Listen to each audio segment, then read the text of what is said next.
Welcome back to my film and TV channel. You're all staying safe and well, and we're going over to Paramount Plus today. Yes, and yes, if you've been watching something called Yellowstone, I haven't, so I don't know too much about that. I think we're into the 5th season, aren't we?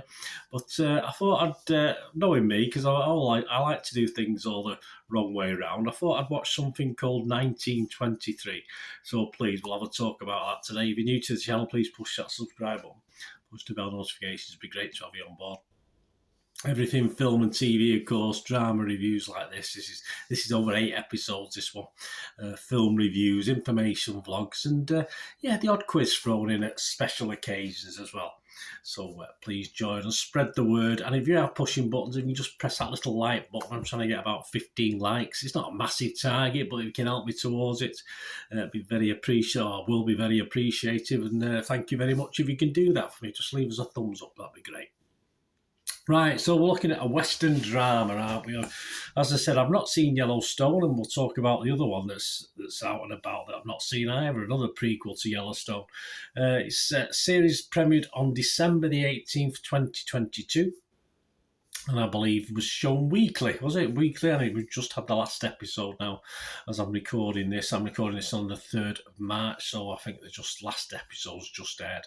About 50 minutes, 55-minute episodes, and some a bit longer. It's one of these where they don't seem to worry about it anymore, do they? They sort of, you can have one at 50 minutes, you can have one at an hour and 10 minutes.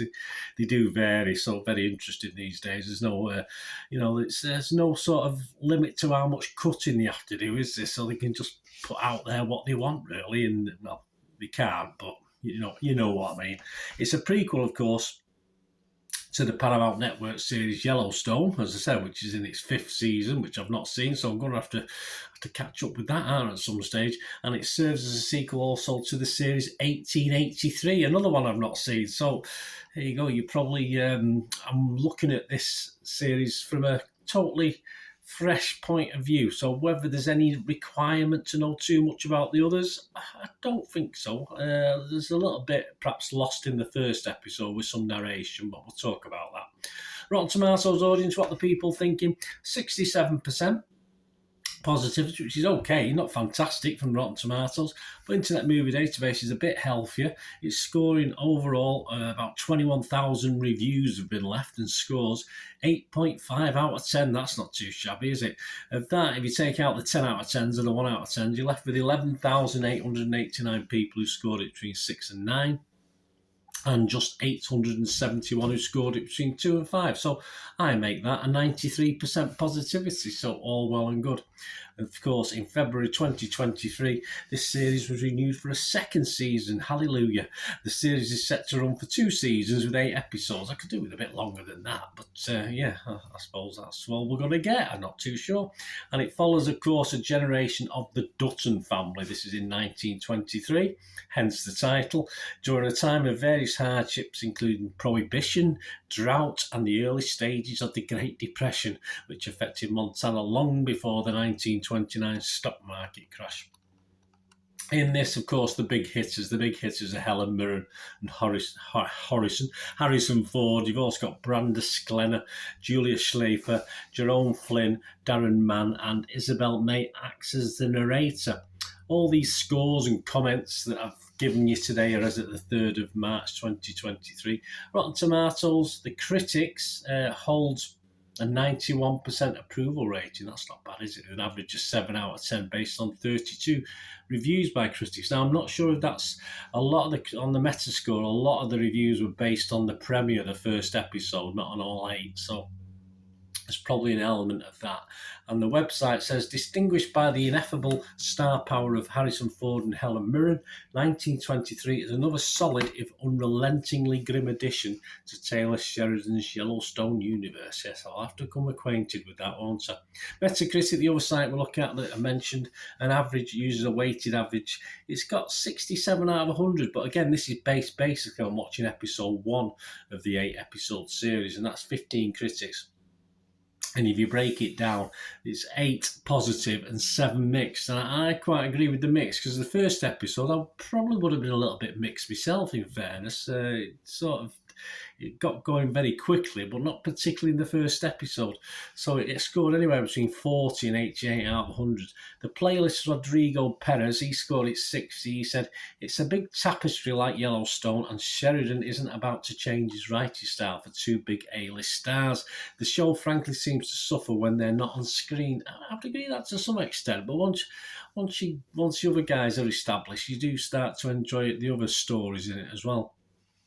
But you still have to tip your 10-gallon brim to its creator for doing his own thing regardless. Good drama. Which brings me on to my little thoughts of this and my score. I am going to give this probably one of my biggest scores of the year so far, because I thoroughly enjoyed it. I'm going to give this 8 out of 10. I say I'm coming at it from an angle of not seeing Yellowstone. I've not seen 1883. And of course now I just have to go and catch up with those now, won't I? So I'll have to find room in my itinerary to catch up with those other 2 series as well. It was, and this is the problem, that the premiere was probably a little bit hard work to get into. I didn't quite get into it straight away. I had to sort of go back and refresh and watch it again, because I was sort of missing it. I had to concentrate. Sometimes I do other things while I'm watching these sort of things, but I had to sort of concentrate on what was going on. There's some narration which may have some link to the prequel or the sequel, whichever way around it is. So I'm not too sure on that, but yeah, I found the narration and some of the action was sort of as though it had jumped forward in time, and then they went back in time. I got a little bit confused, and by the time I got to the 8th episode, I thought, oh yeah, I must. Perhaps it was showing other things, but as I say, I'm not going to go back and watch episode 1. But it was a bit mixed, and that's why I think you're getting a slightly more negative review on Internet Movie Database. But as soon as you get into it, as soon as you get into the feel of it, certainly from episode 2, it had won me over. I was looking forward to each episode as and when. I tried to binge watch it as much as I can. I managed to probably watch it over the course of a week, but I sort of watched 2 or 3 episodes as and when I could. But yeah, it initially switches between 3 main storylines. 2 are set in the US itself, and one is set in Africa. So we all know the 3 will eventually all collide with each other spectacularly at some stage, I'm sure. But yeah, the actual, as mentioned, the Ford Mirren storyline was perhaps more interesting initially, but once you got to know the other characters as well and the other stories, that became interesting as well, or just as interesting as the Mirren Harrison Ford story. So to sum up, I really enjoyed this. Some great characters, and that's what you've got to do in something like this. You've got to be able to invest in the characters, the good guys and the bad guys, and I think we did that with this one. And the stories run alongside each other means it doesn't get stale. I quite enjoyed it. I was never got bored with it. And each episode I finished, I waited eagerly for the next one. And of course, by episode 8, I was gutted, because I just wanted it to carry on. Unfortunately, it's not. There's got to be another series. And of course, I certainly will keep my eye out for it, and I'll have plenty to catch up in the meantime, also with the other 2 things I'm going to have to try and dig up and watch in between watching newer things as well. So anyway, there you go, guys. So say a good mark for me, an 8 out of 10. Let me know what you think, guys. As I said, give it a couple of episodes. It may be slightly a bit confusing. Certainly for me, it felt confusing. As I said, if you're up to date on 1883 and Yellowstone, it might have made more sense, but it just confused me a little bit at the start. But yeah, really enjoyed it. An 8 out of 10 for me. Let me know what you think. Yeah, and a really good drama. And Harrison Ford, bless him. He's is it fair to say he's looking his age? I'm looking forward to Indiana Jones, which is due out, I think, this year, isn't it? So it'll be very interesting to see Harrison Ford, but he's still having a go, and that's all that matters, isn't it? Anyway, thanks for watching, guys. Let me know your thoughts on this. It'd be great, or anything to do with film and TV. It doesn't have to be this particular series. It'd be great to hear from you. Thanks for watching. Till we meet again, that's one thing, don't I? Please stay safe, everyone. Bye for now.